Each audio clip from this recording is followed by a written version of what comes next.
we jump to our very first session of our onion farming, which is nursery preparation.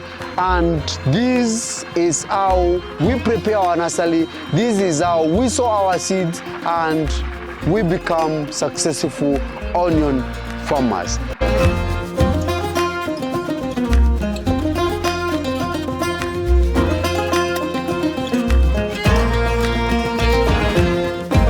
Onion nursery setup. Onion nursery setup. When you decide to start your onion nursery, there are so many factors that you need to look at. Onion nursery is not just a normal nursery. It needs a lot of science and also a lot of art. I am pretty sure this is where the full definition of art and science, agriculture, art and science is in the onion nursery. Because one, the seed that you are bringing in is a premium seed, is an expensive variety. So you need to consider so many things. And I'm going to mention one by one of the things that I'm looking at before we start our onion farming journey, and we are starting from the beginning. One, you need to get a land. You need to have a land, and in most cases, if possible, the land that you're transplanting your onions should be the same land where you will be putting your nurseries. Sometimes I find it challenging when you have a nursery 10 kilometers and a land on the other hand.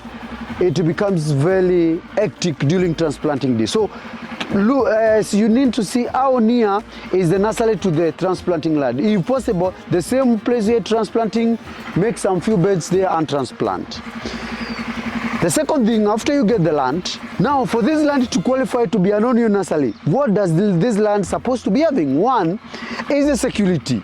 You are bringing in seedlings, or you are doing seeds that will take around 6 to 8 weeks of your patience. It needs a lot of you. So for those 8 weeks, for those 6 weeks, you cannot be patient for those weeks and somebody comes and steals your onions. So you need a lot of security. Also, other than stealing, from animals, destruction, maybe monkeys uprooting, and also other destructive animals that may end up destroying your onions. That's a factor. Another factor, the third factor you need to look at, or the second factor into the land, is how close is the nursery to the water source. Don't travel 10 kilometers, or don't go buying irrigation water, or don't do onion nursery where there is no water. It's either near the river or you're timing the rains. So you need to consider that when setting up the onion nursery. The next thing is your soil. How suitable or how good is the soil that you are doing? Because one, an onion nursery should not be done in a place where there are onions that were done previously. In my case, you can see I've chosen a Blasika farm. I am done Sukuma Wiki in this area. It's already old. Now I want to use this as my onion nursery setup. So you need to consider the previous crop. The reason why you are considering your previous crop is this: the previous crop may bring diseases to your new crop. So you're avoiding any disease, or you're avoiding new diseases that may attack your onions as a result of your old cropping. So avoid any old crop or any area that may affect or may come with a disease to the young seed. Remember, they are very young and they can easily be affected by the previous cropping. The next thing you need to look at after you've considered the next cropping is expertise. How good are you at whatever you are doing? Are you an expert?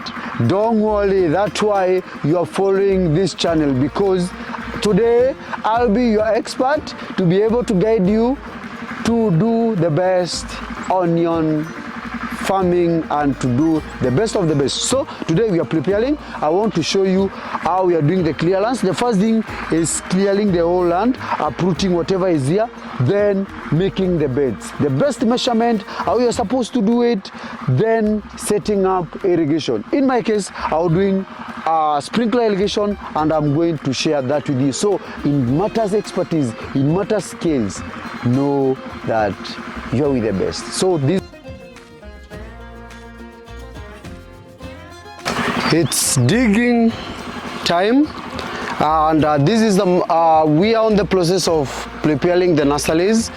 And for digging, we are doing a double digging in this. And talking of double digging is double the size of your digging tool. Like for example, I'm using the djembe, so it's double digging.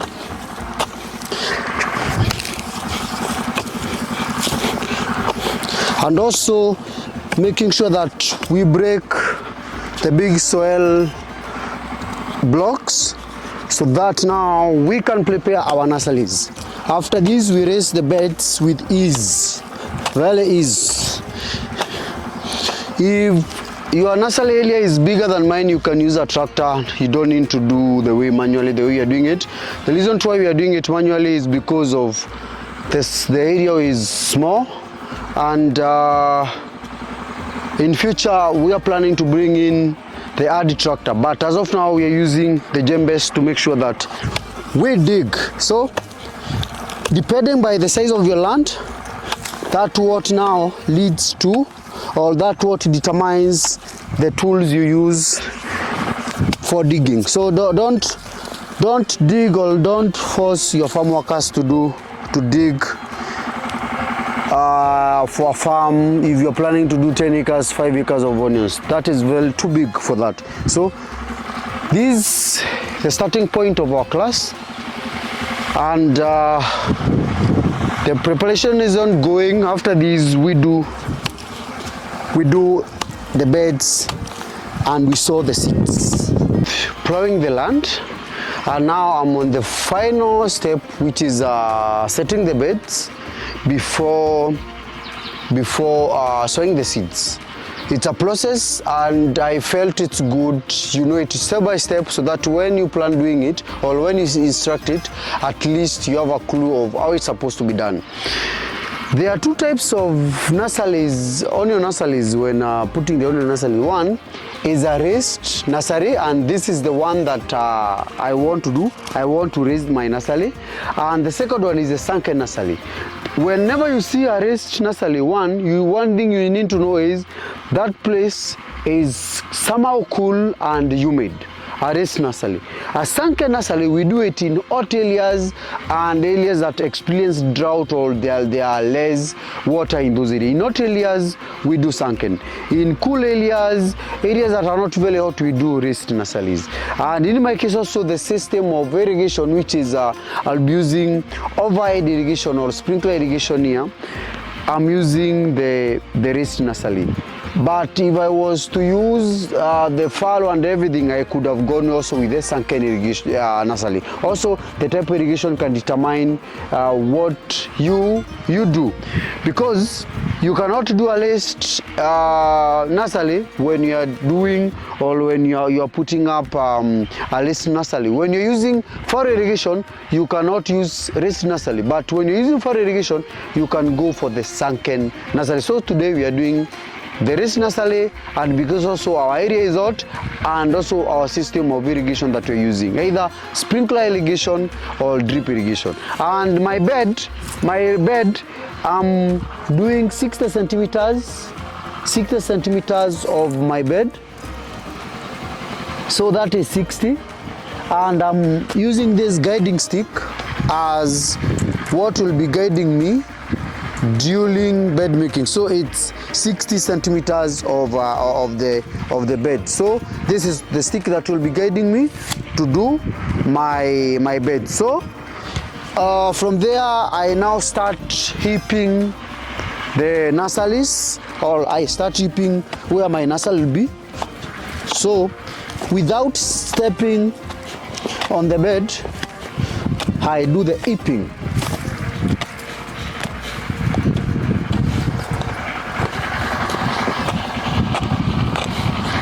So this is how I heap my nursery. Now this is the the final planting place. It's supposed to be very soft.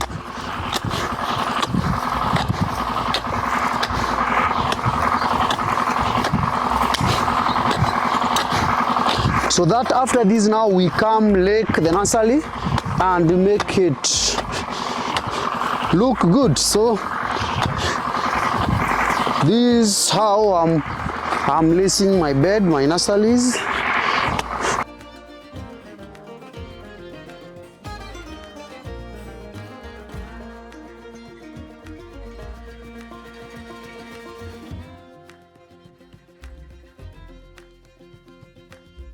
We are at the final stages of setting up the nurseries or setting up the beds where we will raise our seedlings, and everything is going on well.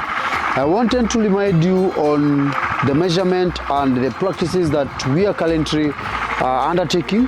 One, the beds from this corner to the other, from this edge to the edge, is 60 centimeters, and the pathways where I'm walking through is 35 centimeters. I wanted to make it 40, but I decided to make it 35 so that the allowance and everything it can be 40. You can make it between 30 and 40, that is no way. But bigger than that becomes a wasteful of land, because remember the crop that we're bringing here, we're bringing it for a short period, which is 6 to 8 weeks, depending by how the crop will look like, or the seedlings will look like. So this is the setting up before now we sow the seeds. One thing I want you to be keen on is how the base or how the table of the bed will look like, because the table or the bed surface is supposed to be fine tilled, very fine, not having this kind of soil on top of it. So you need at least to have fine soil so that you can be able to drop your seeds without necessarily struggling, or without necessarily big clods of soil slipping or lying on your seeds, preventing them to germinate. Remember, the onion seed is very tiny, and the very moment it's covered with a soil that is even of this size, it will be challenging for it to germinate. And during sowing, we have one rule that you are supposed to bury the seed twice the size of the seed. So this one is very big. So make sure that your bed is very fine, so that now you can say you've succeeded on the first take.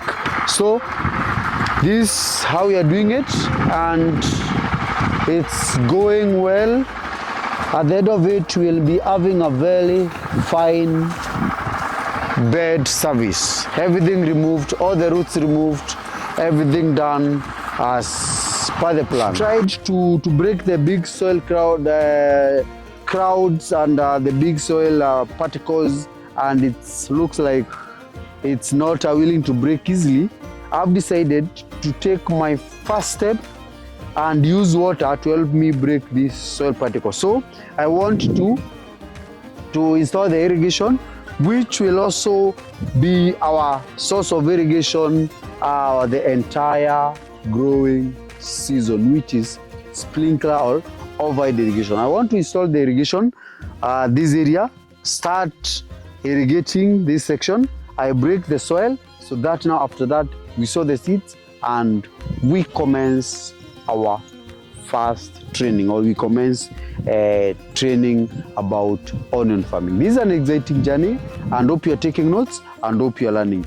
Don't ignore some of these simple steps for you to succeed in this journey. If you miss it here, you cannot rectify it when you're taking it to the field. The first win is having a good nursery, good germination, and obvious now that brings in a good production. So let me install the irrigation. I show you. We break the soil. We make sure that our beds are very fine. Then we do what brought us to this job, sowing the seeds. I've already achieved my bigger goal, which was to make sure that the beds are well watered, not because we wanted to plant, but because we wanted to do our final leveling and licking the beds.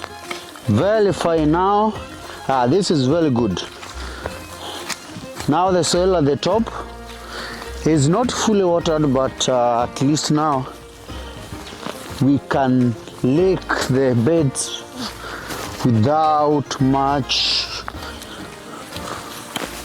disturbance or without much having big soil particles on the top. So that was the purpose of this first application of water. I know it may not be easier from your side because I don't know what or where you usually get your water from. You know what is giving me a very big advantage is my solar powered irrigation. I'm running this farm, it's solar powered, so water is among the cheapest cost, or water is among the no cost that I have in this farm, because the investment I did was big, and now I'm just like rain-fed farmer, having plenty of water every day, every time. So any farmer that is incurring a cost, maybe you buy diesel, paying for power, or also buy petrol, this may not be a cheap way of doing things, because now it's a big cost to water this big area. The whole of yesterday, the section was watering, so for around 5 to 6 hours to make it the way it is. So you can consider any route, or you can consider another way, or to make sure that your soil particles breaks as per the plan. So for me, that's how I usually do my thing. So what I'm going to do from now is make sure that I do the leveling, where now I'll come and sow my onion seeds. So this is the final touch. This is the final touch. So when I'm bringing my onion seeds, I'm bringing them in a very well prepared bed, and the top of it is not covered with big soil particles. Everything is ready now after making our beds flat, or breaking the top big particles that were on the top of the bed. And now we're on the final touches, where we want to break, or we want to make the drills or the planting lines. And before we start the planting lines, so many farmers usually use a stick to make the planting lines, which is okay, really okay. We usually use the sticks this way, make the drills. That's what many farmers usually do. That's how they do. They use this. But in my case, for many years that I've done onions, I usually use a very simple way, because between one line to the other, usually it's supposed to be 15 to 20 centimeters from one line to the other. But and again, when you use a stick, the drill becomes very shallow, unless you are very precise on dropping the seeds. You can use the stick.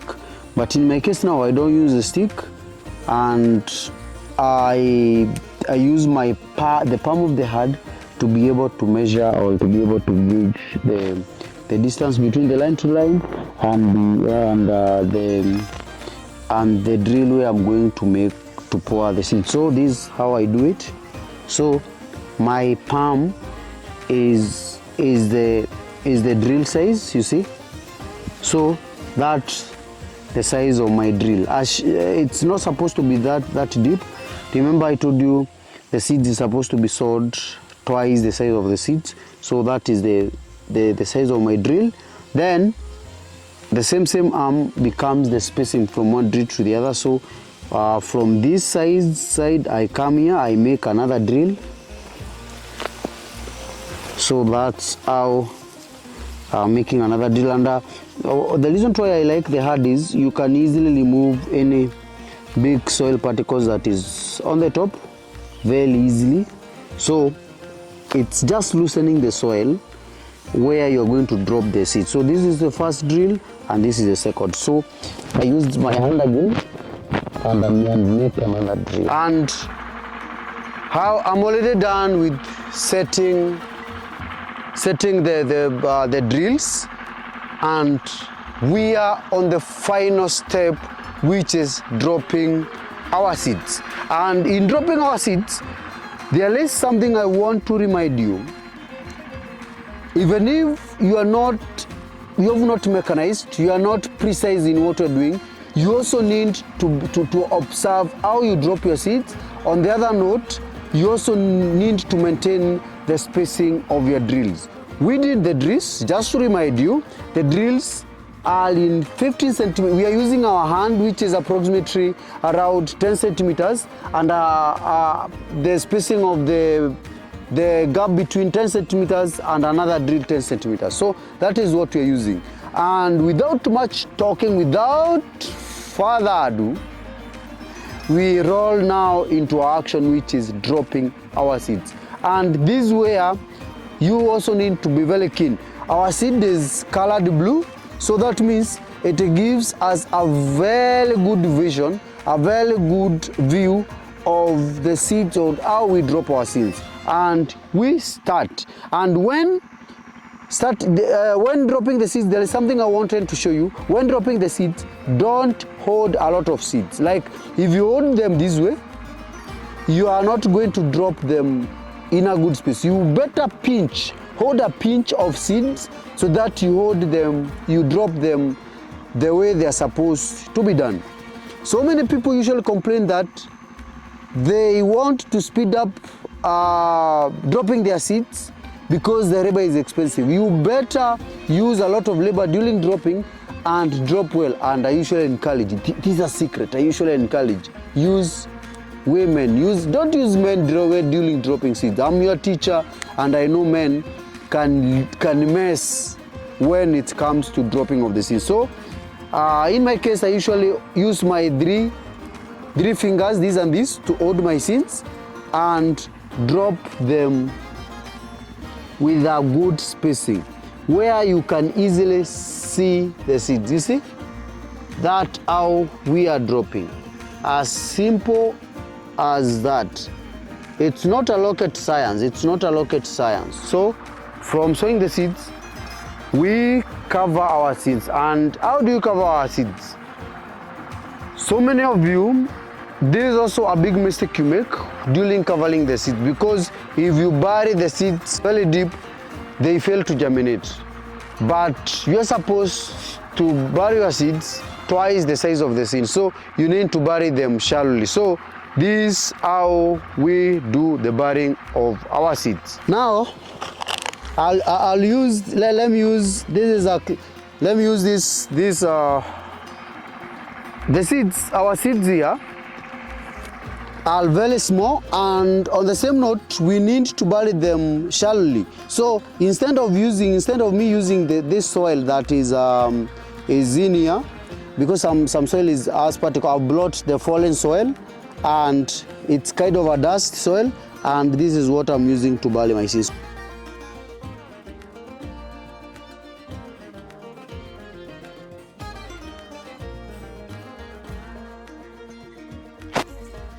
My nurseries are next to wood onions. These are my onions where I usually get, we usually use in our cooking, daily cooking.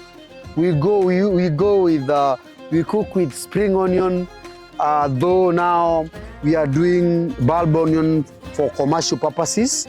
And now there are so many pests that these onions are tolerant to, like thrips, some caterpillars, and everything. And also it's next to the sugar cane. These are you can see the sugar cane on this edge. So whatever the sugar cane is surviving from, these young seedlings will not survive from that.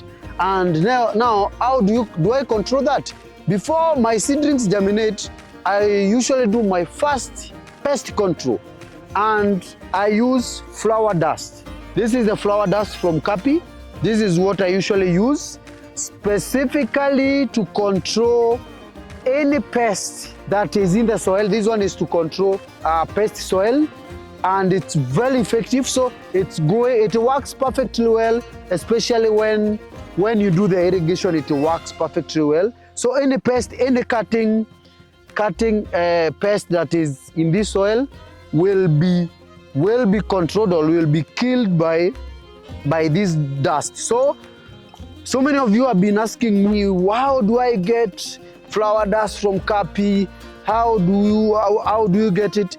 Now, if you want to know more about the biological product, the flower dust, the agri-pest, use this number, this Capi's number, call them and get more about flower dust and any organic products. So those are the products that I'm using, and I'm specifically starting with flower dust to make sure that I control all the pests and my farm is safe. All the young seedlings, once they germinate, they will be safe from any type of pest.